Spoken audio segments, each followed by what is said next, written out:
जय जगन्नाथ। दोस्तों, मर्त्य में आज के समय पर भी अनंतनाग तथा शेषनाग कहाँ पर मौजूद है? कली युग में दुर्योधन जन्म लेकर क्या क्या करेगा और आखिर कैसे वो भगवान कल्कि के साथ रहकर धर्म संस्थापना में प्रभु की मदद करेगा, इसके बारे में महापुरुष शिशुअनंत दास अपनी मालिका में जो भी कुछ बताए थे इसके बारे में हमने चर्चा किए थे। लेकिन आज की इस वीडियो में इसके आगे और क्या क्या होने वाला है इसके बारे में चर्चा करने जा रहे हैं। तो फिर आइए आज का वीडियो शुरू करते हैं। तो महापुरुष शिशुअनंत दास के अनुसार जहाँ जहाँ पर भी गुप्त धन मौजूद है उसे सत्य युग आने पर प्रभु इस्तेमाल करेंगे। और बहुत सारे जगह के बारे में हम चर्चा कर चुके हैं और आज यहाँ पर महापुरुष जो बता रहे हैं, श्रीक्षेत्र रे इंद्रद्युम्न राजा हेतु कर केते रत्न रखिअछि बेढ़ार भीतर भकत जनंकु बांटी देवे वसुदेव बेढ़ा भीतर प्रभुंक खरत होइब। यानी पुरी की श्रीक्षेत्र में जो रत्न भंडार है, इंद्रद्युम्न से लेकर बहुत सारे राजा की रत्न वहाँ पर मौजूद है, जिसे समय आ जाने पर भगवान वासुदेव भक्त लोगों को बंटन करेंगे तथा सत्य युग का विकास करने के लिए। एक कथा शुणी बारंग नमस्कार होई शुणीण गुरु लागिला मते जे गोसाई कुठ गहण जे दल से प्रभु संगतर द्रव्य पाई से सुस्थ हेब निज भक्त कुल। तो ये सुनने के बाद महापुरुष की शिष्य बारंग उनकी गुरु यानी महापुरुष शिशुअनंत को एक सवाल पूछ रहे हैं। क्या पूछ रहे हैं वो? पद्मे भक्त जन्म हेबे एजे सीमा धरी ओडिशा मंडले जन्मिबे सीमा को आवरी समस्ते केमंते सुस्थ होइबे गोसाई एथा रजे प्रतिकार कहिब बुझाई। यानी महापुरुष के शिष्य बारंग उन्हें पूछ रहे हैं कि तो आपने तो धन की यानी अर्थव्यवस्था के बारे में बता दिया, सत्य युग में अर्थव्यवस्था की कैसे सुधार आएगा, तो प्रभु इसका इंतजाम तो कर दिए हैं। लेकिन कलियुग के अंत समय पर बहुत सारे भक्त लोग भी बीमार पड़े होंगे, तो उनका जो स्वास्थ्यगत समस्या ये कैसे दूर करेंगे प्रभु कल्कि? तो इतनी सारी भक्तों की स्वास्थ्य समस्या को भगवान कल्कि कैसे दूर करेंगे?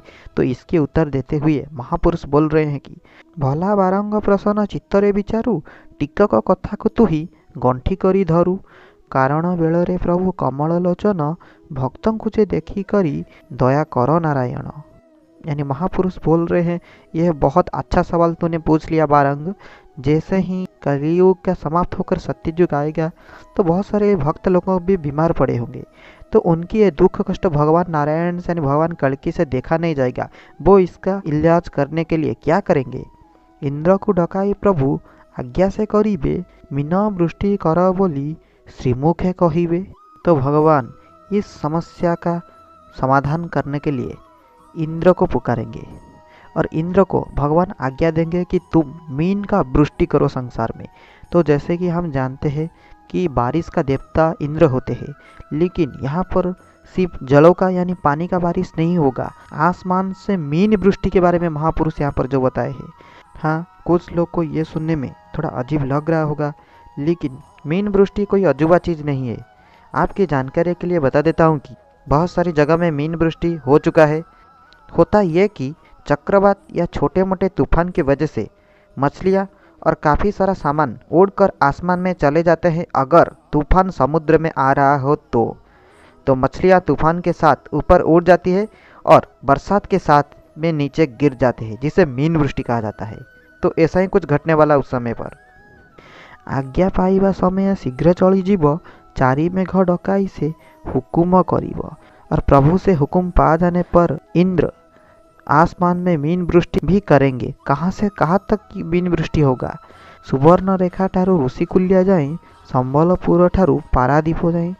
सुवर्ण रेखा से लेकर ऋषिकुल्या नई तक और संबलपुर से लेकर पारादीप तक ये मीन वृष्टि होगा।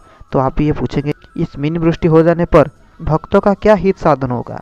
एथि मध्य मीन वृष्टि कर तुम्हें जाई आज्ञा पाई मेघ माने जीवे शीघ्र होई। यानी आज्ञा पाकर मेघगण मीन वृष्टि करेंगे और जैसे ही मीन वृष्टि होगा तो इसके अंदर जितने भी प्रजा लोग होंगे, जो भी भक्त लोग होंगे, उनके जो भी बीमारी होगा, मीन वृष्टि हो जाने पर उनकी सारी बीमारी तथा परेशानियां दूर हो जाएगा तथा उनकी अर्थव्यवस्था तो पहले ही सुदृढ़ हो चुका होगा और बाद उनकी सारी स्वास्थ्यगत समस्या भी दूर हो जाएगा। जब सत्ययुग आएगा तब ये होगा। बिना वृष्टि करी से सीमा को आबरी परजा समस्त पाई धर्म को आबरी। तो आपके मन में बहुत सारे सवाल आ रहा होगा, ये जो मैं आपको बताया मीन वृष्टि होगा, इससे ज़्यादातर क्षेत्र उड़ीसा में होगा। तो उड़ीसा में क्यों होगा? तो हम जानते हैं कि प्रभु कल्कि 16 मंडल प्रतिष्ठा करेंगे। 16 मंडल जब प्रतिष्ठा होगा तो उसकी शुरुआत पहले उड़ीसा में होगा और उड़ीसा के बाद में भारत में होगा और एक मंडल भारत के बाहर अफ्रीका में होगा। तो शुरुआती जो होगा वो उड़ीसा में होगा और बहुत सारे भक्त लोग प्रभु को ठाव करने के बाद उड़ीसा में आएंगे तथा उड़ीसा में इस जो जितने भी बहुत सारे मंडल होगा उसके अंतर्गत रहेंगे। तो उन्हीं जो मंडल 16 मंडल में रहने वाले भक्त को सुरक्षा देने के लिए तथा उन्हें स्वास्थ्यगत समस्या को दूर करने के लिए प्रभु जो भी जगह के बारे में हम यहाँ पर बताए, सुवर्ण रेखा से ऋषिकुल्या नदी तक और संबलपुर से पारादीप तक ये मीन वृष्टि होगा तथा इसके बाद बहुत सारी भक्तों की स्वास्थ्यगत समस्या दूर हो जाएगा। सुवर्ण कल से हर्ब पीढ़ारे बसिब जयध्वनि सब मंच मंडले शुभिव। यानी महापुरुष यहाँ पर थोड़ा सत्ययुग की दृश्य के बारे में बता रहे हैं। सत्ययुग में हर घर का जो द्वार होता है, घर की मुख्य द्वार में सोने का कलश बसेगा।